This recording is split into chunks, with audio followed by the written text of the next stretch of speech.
சென்னையில் தான் இருந்தேன். போனதுக்கப்புறம் வேலைக்கு கொடுக்குறாங்க. நம்ம வந்து சரி நீங்கள் தொழுனதுக்கப்புறம் ஒரு இது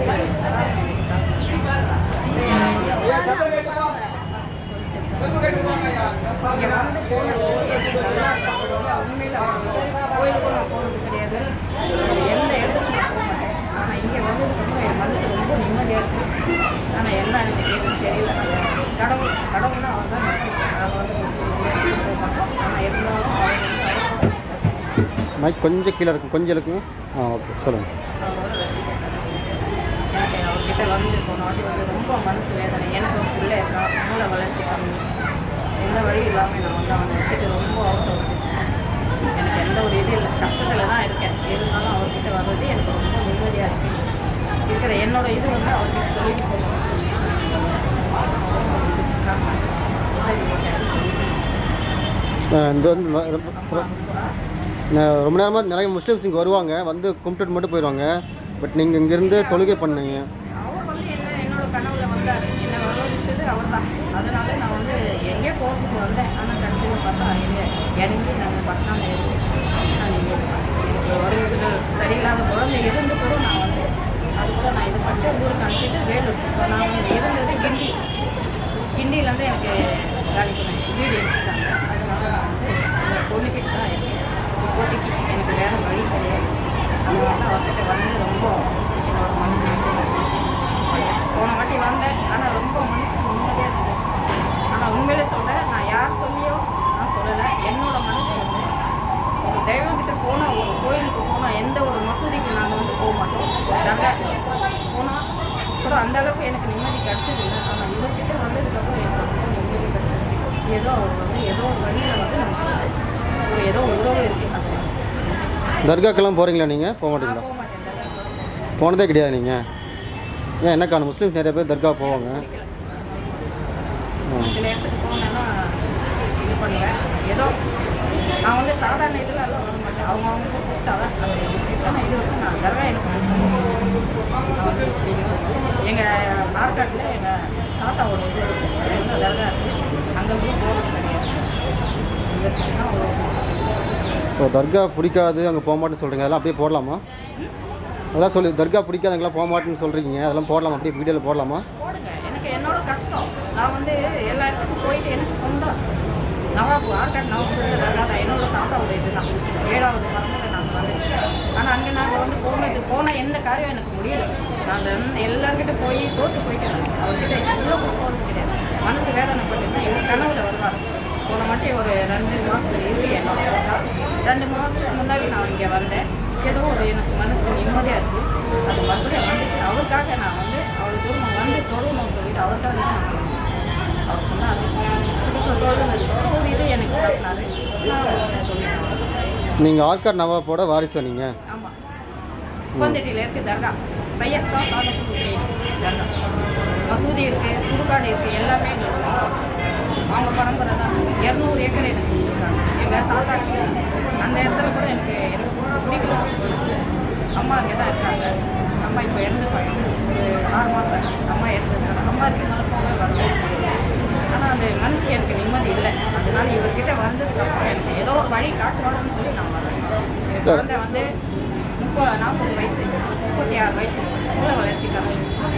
எல்லாம் எங்கே போனாலும் வந்து நீ மட்டும் அந்த குழந்தை எடுத்துட்டு வராது அப்படி எல்லாம் சொல்லுவாங்க. எனக்கு மனசு வேதனையாக. யார் சொன்னா உங்களுக்கு?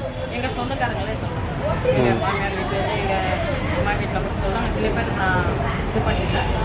அதனால் இவர்கிட்ட வந்து நான் யார்கிட்ட புருஷன் இருக்காரு, எனக்கு எல்லாமே இருக்காரு. எல்லாம் இருந்து கூட எனக்கு எந்த புரோஜனம் இல்லை. நீங்கள் வீடியோவில் போட்டால் கூட பரவாயில்ல. நான் இவரை நம்பி வந்திருக்கேன். இவர் காட்டினார் வழி நான் வந்து அதுக்கு ஒரு இது பெட்டிஷன் கூட கொடுத்துருக்கேன். அம்மா கிட்ட எங்கே அம்மா கிட்டே கொடுத்துருக்கேன். திருமண தனியாக இருக்கா? மறுபடியும் வந்து எங்கேயோ போகிறதுனாலும் எங்கேயோ எனக்கு வந்தது எப்படின்னு அவர் அப்படி கூப்பிட்டு. இப்போ என்ன தொழுவீங்க? ஏதாச்சும் வேண்டுதலை வச்சுருக்கீங்களா? ஏதாச்சும் வேண்டிக்கிட்டீங்களா ஏதாச்சும்? ஆமாம், என் குழந்தைக்கு ஏதோ ஒரு இருக்கிறதுக்கு எனக்கு ஒரு இடம் இவர் மூலியமாக கடவுள் மூலியமாக யார் மூலியமாக இவர் இது பண்ணணும் அப்படி சொல்லி நான் தொழில் இருக்கேன். இவருக்காக என் தொழில் இருக்கேன். இல்லை உங்களுக்கு வந்து நிறைய சொத்து இருக்குன்னு சொல்கிறீங்க. இல்லை சார், எனக்கு யாரும் கொடுத்தது இல்லை சார். எனக்கு யாரும் கேட்டால் கூட இல்லை தான் சொல்கிறாங்க. அதனால் நான் தனியாகவே வரேன். என் புருஷன் இருந்தால் எனக்கு யாரோட 10 பைசா யாருமே கொடுக்குறது கிடையாது. இல்லை ஆட்காடோட நவாப்போட வாரிசாக இருந்தும் நிறையா சொத்து இருந்தும் உங்களுக்கு கொடுக்க மாட்டாங்களா? ஆமாம், இன்னும் சொல்லு தான் அது அவங்க இது பண்ணிட்டு எங்கள் அம்மா போகணும். எங்கள் அம்மாவுக்கு அப்புறம் எங்கள் தம்பி அம்மாவோட தம்பிக்கு அவங்க என்ன பண்ணாங்க, அவங்களோட இது தம்பி கொடுத்துட்டாங்க. அப்போ தம்பி வாய்ப்பு தான் வச்சுட்டு எல்லாம் வாழ்ந்துட்டு இருக்காங்க. இப்போ நான் போய் கேட்டேன், என் குழந்தை இப்படி எப்படி வச்சுட்டு நான் வாழணும், எனக்கு ஏதாவது செஞ்சு கொடுங்க சொல்லிட்டோம்னா இல்லை நாங்கள் கொடுக்கணும். என் பிள்ளைய கொடுத்துட்டு போகிறோம். இப்போ வந்து என் பொண்ணு வீட்டில் தான் இருக்கேன். எனக்கு வீடு இல்லை, வாசல் இல்லை, ஒன்றுமே இல்லை. ஏதோ கடவுள் இதுவாக வந்திருக்கேன். அவனுக்கு என்ன வழியாகவும் வந்து எதுவுமே இல்லை, பேச்சுவார்த்தை எதுவுமே கிடையாது. சொன்னால் நல்ல போக வருவாங்க. அவங்க பார்த்துட்டு இப்போ நீங்கள் வேண்டிக்கிட்டீங்க, மகனுக்காக வேண்டிக்கிட்டீங்களா? இல்லை உங்களுக்கு ஏதாவது சொத்து ஏதாச்சும் திருப்பி வரணும்னு சொல்லி வேண்டிக்கிட்டீங்களா? ஏதாச்சும் என் மகனுக்கு ஏன்னா நான் ரோட்டில் கூட உட்காந்து வாழ்ந்துருக்கேன் சார். 36 வயசு பையன், எனக்கு ஒன்றுமே தெரியாது. குளிப்பாட்டணும் நாங்கள் தான், சாப்பாடு எல்லாமே நாங்கள் தான். ஆனால் பார்த்தா ஒன்றுமே தெரியாது. அவனுக்கு நல்ல குழந்தை. அதனால் யார் வீட்டுக்கும் போகிறது. இப்போ பொண்ணு வீட்டில் இருக்கேன். பொண்ணு கூட வந்து தனியாக போகிறேன் அப்படின்னு சொல்லிட்டாங்க. சரின்னு நான் அது மனசு வேதனை பண்ணலாம். ஃபஸ்ட்டு வந்தேன் இவருக்காக தோணும். இவருக்காகனா இவரோடு இருக்காங்க.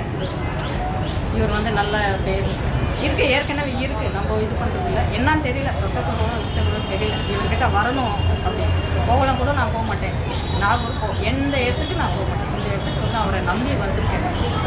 அவர் நல்லது செஞ்சாலும் சரி, எனக்கு எது செஞ்சாலும் சரி. ஆனால் இவர் மேலே எனக்கு இது நான் இல்லை நம்பிக்கை இருக்கா? இங்கே வந்து வேண்டுனா நடக்க நம்பிக்கை இருக்கா? ஏன்னா ஒரு 2 மாதத்துக்கு முன்னாடி நான் இங்கே வந்தேன். வந்துட்டு எனக்கு ஒரு இதில் வந்து பெரும்பாக்கத்தில் ஒரு வீடு கட்டி இடிச்சிட்டாங்க. பிள்ளைக்காக தான் கட்டணும். கவர்மெண்ட் வந்து காஸ்ட் அந்த இதில் இடிச்சிட்டாங்க. அப்போலேருந்து நான் வந்துட்டு போயிட்டு இருக்கேன். எனக்கு எந்த ஒரு இது கிடையாது, ரெஸ்பான்சிபிள் கிடையாது, ஒன்றுமே கிடையாது. அதனால் அங்கேருந்து போயிட்டு நான் வந்து இப்போது ஒரு இதில் நாத்தனார் வீட்டில் இருந்தேன். நாத்தனார் வீட்டில் இருந்தால் கூட அந்த பையனை வச்சுட்டு நான் எங்களால் நீங்கள் வாங்க போங்க, பையன் நல்லா இல்லை அப்படின்னு சொல்லிட்டு பையன் வருது. அவங்களுக்கு கொஞ்சம் சங்கடமாக இருக்கா? அங்கே இருக்கிறது டிவி பார்த்துட்டே இருப்பான். அவங்க ஒன்றும் தெரியாது, படுத்துகிட்டே இருப்பான். அதனால் வீடு முன்னாடி படுத்துட்டு இருந்தா நமக்கு இதாக வருது அப்படியே சொல்லிட்டு சரி இன்னும் பொண்ணுக்கு கல்யாணம் பண்ணி கொடுத்துட்டேன். விஷயத்தில் கல்யாணம் பண்ணிட்டு அங்கே போயிட்டு அங்கே கூட இருந்தாங்க.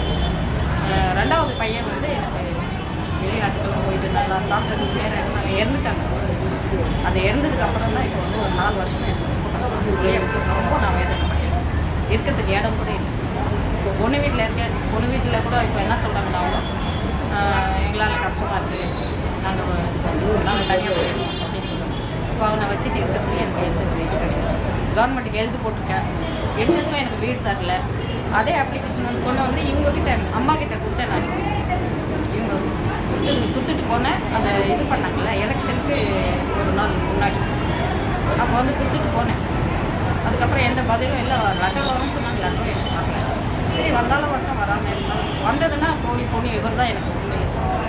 மறு வாய்ப்பு அது போல் பிள்ளைங்களுக்கு மறுவாழ்வு கொடுத்தப்போ. இப்போ உங்கள் வீடு இருந்துச்சான்னு சொன்னீங்களே, உங்கள் சொந்த வீடா? ஆமாம், சொந்த வீடு. நான் வந்து அந்த இடம் வந்து கவர்மெண்ட் இடம். ஆனால் எல்லாம் இது போட்டு பிளாட் போட்டு விற்றாங்க. நான் வாங்கிட்டேன். 60,000 ரூபாய் கொடுத்து 2 பிளாட் வாங்கினேன். 1,20,000 அப்போவே கொடுத்து வாங்கிட்டு வீடு கட்டினேன். கட்டி பூசு வேலை கூட இருக்குது என்கிட்ட, எல்லா டாக்குமெண்ட்ஸும். பூசு வேலை கூட நான் செய்யலை. அதுக்குள்ளே வந்து எல்லாமே அடிச்சுட்டேன். எங்கள் குழந்தைக்காக தான் கட்டினேன். ஏன்னா அங்கே வாடகைக்கு இருந்தேன் சென்னஞ்சேரியில். அங்கேயே ஒரே பிரச்சனை பண்ணிவிட்டு அவங்க வாடகை வீட்டுக்காரங்க வந்து வைக்க மாட்டேன் அப்படின்னு சொல்லிட்டான். காலி பண்ணிடுங்க வீடு. எதனால் காலி பண்ண சொன்னாங்க? பையனுக்குனாலையா? வேறு பையனால் பசி எடுத்தா வந்து கற்றுட்டாங்க. அதனால் பக்கத்து வீடுகள்லாம் ரொம்ப சொல்லுவாங்க, நீங்கள் காலி பண்ணிடுறாங்க. இப்போ வந்து ஒரு 3 மாதமாக எந்த ஒரு இது கிடையாது. ஆனால் சுகர் அவங்களுக்கு கிட்ட இருந்து பார்த்துட்டு எனக்கு வீடு இல்லை. சொன்னோம் வந்து இல்லை நான் போயிட்டேன். சரி, அதான் மனசு வேதனையாக இருக்கு. கணவர் கூட தான் இருக்காரா இல்லை? கனவு இருக்கார் சார். சென்ட்ரல் கவர்மெண்ட்டில் தான் ஒர்க் பண்ணுறாரு. ரிட்டையர் ஆகிட்டார். வாரண்டி ரிட்டையர் ஆகிட்டார். 2004 ஆகிட்டார். அவர்னால எனக்கு எந்த பிரயோஜனம் இல்லை. இல்லை கூட தான் இருக்கார் அவர்? பொண்ணு வீட்டில் இருக்கார். எனக்கு நான் வந்து தனியாக தான் இருந்தேன். இப்போதைக்கு கல்யாணம் பண்ணி பொண்ணு வீட்டில் இருக்கிறதுனால அவங்கள வந்து இல்லை அவர் இருக்கிறார். ஆனால் எனக்கு எந்த பிரயோஜனம் இல்லை. செலவுக்கு அதெல்லாம் தர மாட்டேன், எதுவும் தர மாட்டாரா? எந்த பிரயோஜனம் இல்லை. வாடகை கட்டுறதுக்கு, சாப்பாட்டுக்கு கைவிட்ட பட்டான்னு சொல்லுவாங்க. எனக்கு கரெக்டாக சரியாக வரல. அதுக்குள்ளே தான் அவர்னால எனக்கு எந்த பிரயோஜனம் இல்லை. அவரை கேட்பாங்க. அவர் முன்னாடி அவராக கேட்கறது கிடையாது. ஏதாச்சும் வேணுமா அதை கேட்க மாட்டாரா? கூட்டுறது கிடையாது. நீங்கள் கேட்டாலும் கொடுக்க மாட்டாரா அவர்? என்னோட இதுக்கு இப்போ கூட எனக்கு ஃபஸ்ட் டைம் வரணும்னா என்கிட்ட கேட்டுதான் எது நான் வந்து கொடுக்கணும் இது பண்ணுவான்னு சொல்லுவேன். அவர் வந்து உண்மையில சொல்கிறேன், அந்த எந்த சாமிக்கு இல்லாத பவர் இவர்கிட்ட இருக்குது. அதனால நான் இவர்கிட்ட நிறைய பவர் இருக்குது. இல்லை, எப்படி நீங்கள் சமாளிக்கிறீங்க? இப்போ கணவரும் உங்களுக்கு உதவி செய்கிறதில்ல, நீங்களும் வேலைக்கு போகிறதில்ல நினைக்கிறேன். வேலைக்கு போகிறீங்களா? ஆமாம், வேலைக்கு போயிட்டு இருந்தேன். செக்யூரிட்டியில் வேலை செஞ்சேன். Chief officer. இப்போ பையன், இப்போ 2வது பையன் இருந்தான். அவன் கொஞ்சம் பார்த்துட்டு இருந்தான். அவன் இறந்து போயிட்டான். அதுக்கப்புறம் இந்த பிள்ளைய பார்க்கறதுக்கு வழி இல்லைன்னு சொல்லிட்டு நான் வீட்டில் இருந்துட்டு பொண்ணும் இதுதான். பொண்ணு இது வீட்டில் தான் சாப்பிடுவோம். அப்போ தான் வாழைகள்லாம் போட்டுருக்காங்க. எங்கள் வீட்டுக்காரர் அங்கே இருக்கிறார். ஆனால் உள்ளே அதான் பொண்ணு பார்த்துக்கணும்.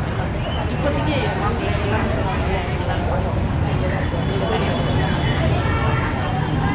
ஒரு 2-3 நாளாக தான் சொல்லியிருக்கேன். அதனால தான் எந்த ஒரு இது இவர் செய்யணும்னு சொல்லிட்டு இல்லை. ஆனால் இவருக்கு பவர் இருக்குது. இவர் நினைச்சா உண்மையில சொல்லுவேன். அதான் சொன்னாங்க, எந்த தடவை நான் போகிறது கிடையாது. ஆனால் இவர்கிட்ட பவர் இருக்குது. கண்டிப்பாக எனக்கு ஏதோ ஒரு வழி காட்டணும். இல்லை, ஒரு பெரும்பாலும் முஸ்லீம்கள் வந்து அல்லாஹ்வை தான் நம்புவாங்க. அவங்க மேலே நம்பிக்கை வச்சுருப்பாங்க, வேண்டிப்பாங்க. கேப்டன் அவர்களை நீங்கள் இவ்வளோ நம்புறதுக்கான காரணம் என்ன? அவர்னால எனக்கு நல்லது நடந்திருக்கு. நான் வந்து ஒரு 2 மாதத்துக்கு முன்னாடி வந்ததுக்கும் இப்போதைக்கு இவர்கிட்ட வந்ததுக்கு அப்புறம் தான் எனக்கு எல்லாமே வந்து கிடச்சிருக்கு. அதான் சொல்லுறேன், இவர் வந்து சாமி, எனக்கு ஒரு அல்லா தான். முகம் தெரியாது. எங்களுக்கு வந்து நல்லா ஒன்று தான் சொல்லியிருக்காங்க. இது முகம் தெரியாது அல்ல, இது முகம் தெரிஞ்ச அல்ல. உங்களை பொறுத்த வரைக்கும் உங்கள் அல்லா கேப்டன் தான்? கண்டிப்பாக சத்தியம் பண்ணி இருக்கு. நமக்கு தெரியுது. ஏன்னா நம்ம எல்லா இடத்துல போகிறோம்.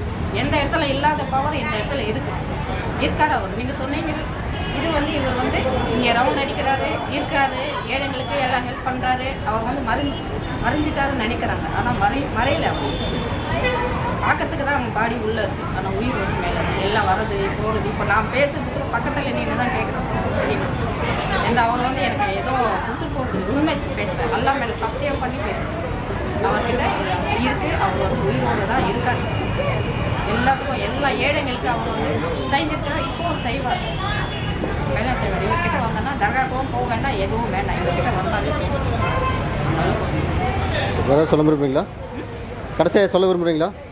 ஏதாவது கடைசியாக சொல்ல கண்டிப்பாக எல்லாம் இதுக்கு சொல்கிறேன். பீப்புள் எல்லாருக்கும் சொல்ல உண்மையில சொல்கிறேங்க. நான் யார் சொல்லி அவங்க சொல்லி இவங்க சொல்லி எதுவுமே நான் சொல்லலை. நான் வந்து எல்லாம் சொல்லுவாங்க எனக்கு ஒரு சக்தி இருக்குதுன்னு சொல்லி. அதனால தான் நான் வந்து கண்டிப்பாக நீங்கள் வந்து எந்த இடத்துக்கு போனாலும் எந்த ஒரு இது கிடையாது. இவர்கிட்ட வந்தோம்னா கண்டிப்பாக இவர் வந்து ஒரு சாமி தான், தெய்வம் தான். ஆனால் நான் சொல்கிறதில்ல, நீங்களே உங்களுக்கே தெரியும்.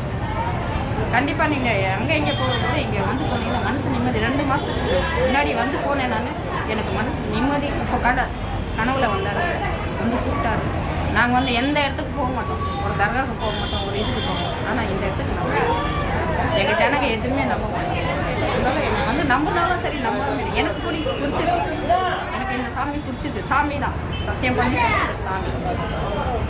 அவங்க சொல்லி இவங்க சொல்லி மனசோடு சொல்கிறேன். அல்லா மேலே சத்தியம் பண்ணி சொல்கிறேன், இவர் வந்து சாமி. உயிரோடு இருக்கும்போது செஞ்சார் இல்லையா, உயிர் போனதுக்கு அதுக்கப்புறம் செஞ்சுட்டு அதுக்கு மேலே செஞ்சுட்டு கஷ்டம் நஷ்டம் எல்லாமே செய்யணும்.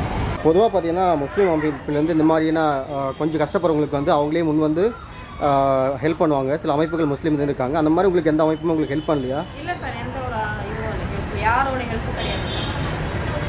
என்னோட இவ்வளோ நாள் வந்து நான் கஷ்டப்பட்டு வாழ்ந்துட்டு இருந்தேன். இப்போது எனக்கு பையன் ரொம்ப முடியாமல் இருக்கான். அதனால வந்து நான் வந்து இது பண்ணிடுறேன். பொண்ணு வீட்டில் தான் இருக்கேன் சார். நான் எந்த முஸ்லீமோட ஹெல்ப்பும் கிடையாது, சொந்தம் வந்த ஹெல்ப்பும் கிடையாது, எதுவுமே கிடையாது சார். எப்படி இல்லை பொதுவாகவே இந்த முஸ்லீம் அமைப்புக்குள்ளே அந்த தர்காவில் இருக்கவங்க ஒரு ஏதாச்சும் ஒரு கமிட்டி வச்சுருப்பாங்க, அவங்க இதுக்குள்ளே ஏதாச்சும் கண்டிப்பாக எங்கள் இதில் இருக்குது, சொந்த இதத்தில் இருக்குது, எதுவுமே எந்த ஒரு ஹெல்ப் கிடையாது. இப்போது நான் வந்து ஒரு இனாம் சொத்து தான் சார் எனக்கு தர்கா கொடுத்துருக்காங்க, எல்லாருக்கும் பிளாட் போட்டு கொடுத்துருக்காங்க. எனக்கு நான் காசு தரேன், எனக்கு கொடுக்க சொல்ல, அது கூட எனக்கு கொடுக்கல சார், கொடுக்க மாட்டேன்னு சொல்லிட்டாங்க. இருக்கிறது சொல்கிறேன். என்ன காரணம் சொல்கிறாங்க கொடுக்காது? அது என்ன காரணம் ஏதுன்னு சொல்லிட்டு எனக்கு சொல்ல காரணமே சொல்லல. இல்லை, எனக்கு வெளியில் கொடுக்குற கூட எனக்கு கொடுங்க, அது கூட இல்லைன்னு சொல்கிறாங்க சார். அதை தான் சார் எனக்கு மனசு நான் மட்டும் வாழலான்ற இது இல்லை, சத்தியமாக சொல்லி ஏதோ சாப்பிட்டு கூட சூசைட் பண்ணிக்கிறேன் தான். என் குழந்தை இருக்காங்க சார், என் குழந்தைக்கு சார் வாழ்ந்துருக்கு. சொந்தக்கார வீட்லேயும் சேர்க்க மாட்டேன்ட்டாங்க அவங்களுக்கு. இப்போ தனியாகவும் நான் போய் இருக்க முடியாது, அதனால தான் இருந்துட்டு எங்கள் பொண்ணு வீட்டிலே இருக்கேன். இல்லை இதுக்கு உங்களுக்கு எதாவது சொல்யூஷன் என்ன தேவை? ஏதாச்சும் சொல்யூஷன் எதாவது தேவைப்படுது உங்களுக்கு? முடிஞ்சா என் பையனுக்கு ஏதாவது முடிஞ்சா, ஏன்னா இவர் மூலியமாக இருக்கு, வேற வந்து இது இல்லை. என்ன மாதிரி ஹெல்ப் உங்களுக்கு தேவைப்படுது? எனக்கு ஏதோ ஒரு கவர்மெண்ட் இது பண்ணலாம், ஒரு வீடு ஏதாவது பண்ணி இல்லை மாதம் ஏதாவது உங்களுக்கு அதை வந்து அவரோட சந்தோஷம். நான் இவர்கிட்ட தான் இப்போ கேட்குறேன், யார்கிட்ட இல்லை, இவரோட சந்தோஷம். இவர் எது பண்ணாலும் எனக்கு ஓகே, பண்ணல சொன்னாலும் எனக்கு கண்டிப்பாக பண்ணி ஆகணும். எனக்கு வந்து இது இருக்குது, இது வரைக்கும் நான் வந்து எந்த சொந்தக்காரர்கிட்ட போயிட்டு ஒரு 50 குடும்பம் 100 குடும்பம் என்ன கேட்டது கிடையாது. என்னோட கஷ்டம் இதிலே இருக்கணும் அப்படி சொல்லி நான் வாழ்ந்துட்டேன். இப்போ சொந்தத்திலே எனக்கு ஹெல்ப் கிடைக்கும். இப்போ எல்லாருக்கும் வீடு கட்டி கொடுத்துருக்காங்க, எனக்கு கொடுக்கல. சொந்தமே அப்படி பண்ணாங்கன்னா யாரும் பண்ணுவாங்க சொல்லி? இல்லை இப்போ கவர்மெண்ட்லேயே உங்கள் வீடு அடிச்சிருக்காங்க, இப்போ அவங்களே வந்து மாற்று வீடு ஏதாச்சும் அமைச்சு கொடுத்துருவாங்க உங்களுக்கு? கொடுக்குறேன்னு சொல்லிட்டு நான் இப்போ அங்கே தான் சார் போயிட்டு வரேன். நான் கொடுக்குறேன், அந்த பையனுக்கு கொடுக்குறேன்னு சொல்லிட்டு இப்படி தான் ஏமாற்றிட்டே இருக்காங்க. ஃபஸ்ட்டு ஒரு 5 வருஷத்துக்கு முன்னாடி சொன்னாங்க சார், உங்கள் பையனை கொடுத்துருவோம் அப்படின்னு சொல்லிட்டு. எல்லாம் இது இருக்குது, கவர்மெண்ட்டோட இது இருக்குது, எல்லாமே பாஸ் இருக்குது, சர்டிஃபிகேட் எல்லாமே இருக்குது, பஸ் பாஸும் இருக்குது, எல்லாமே கொடுத்துருக்காங்க. ஆனால் இப்போதைக்கு நான் அப்போ கூட சொல்லி அழுதுட்டேன். என் குழந்தைக்காக தான் நான் வந்து கம்மி வேலைக்கு வருதுன்னு சொல்லி வாங்கி வைக்கிறேன். 6000 வீடு சார் வாங்கினாங்க, பாதி பேர் கொடுத்துட்டாங்க, பாதி பேரில் என்னோட லிஸ்ட்டு. நான் வந்து கல்வி வீடு தான் கட்டியிருக்கேன், அது எனக்கு இந்த மொபைலில் இருக்குது. எதுவுமே ஒரு இது இல்லாமல் தான் சார் நான் கடைசியில் இங்கே வந்துட்டேன்.